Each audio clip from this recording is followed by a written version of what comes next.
கள்ளக்குறிச்சி மாவட்டம் உளுந்தூர்பேட்டை அருகே தொழிற்பேட்டை அமைப்பதற்காக விளைநிலம் கையகப்படுத்துவதற்கு எதிர்ப்பு தெரிவித்து கிராம மக்கள் போராட்டத்தில் ஈடுபட்டனர். இறைஞ்சி, ஆசனூர், கூத்தனூர், காச்சக்குடி, குறிப்பிடப்புறம் உள்ளிட்ட சுற்றுவட்டார கிராமங்களில் உள்ள சுமார் 1500 ஏக்கர் பரப்பளவில் அரசு தொழிற்பேட்டை அமைப்பதற்கு விளைநிலங்களை கையகப்படுத்த அதிகாரிகள் பார்வையிட்டு சென்றதாக கூறப்படுகிறது.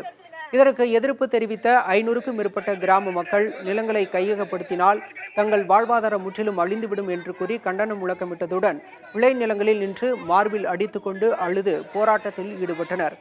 தகவல் அறிந்து வந்த காவல்துறையினர் பேச்சுவார்த்தை நடத்தப்படும் என கூறியதை அடுத்து கிராம மக்கள் போராட்டத்தை கைவிட்டனர்.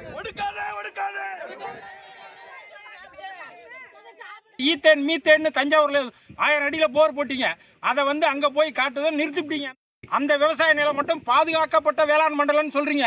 அப்ப நாங்க மட்டும் பாதுகாக்கப்பட்ட வேளாண் மண்டலம் இல்லையா? எங்க பகுதியே நாங்களும் விவசாயி, அவங்களும் விவசாயி. அந்த விவசாயிக்கு என்ன உரிமையோ அதே உரிமை எங்க விவசாயிக்கு உண்டு.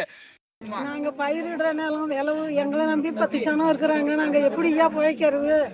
எங்களுக்கு ஐயாத்துக்கு மக்களுக்கு நீங்க ஐயா குயின் வண்டிட்டு வேணும்னா நீங்க எடுத்துக்கலாம். நீங்க இந்த மாரி செய்யக்கூடாது ஐயா. எடுக்காதீங்க ஐயா, உங்களை கையெடுத்து கும்பிட்டு கேட்குறோம். எங்கள் விவசாய நிலத்தை எடுக்காதீங்க. நாங்கள் பரம்பரையாக எங்கள் நிலத்தை ஆண்டிட்டு வரோம்.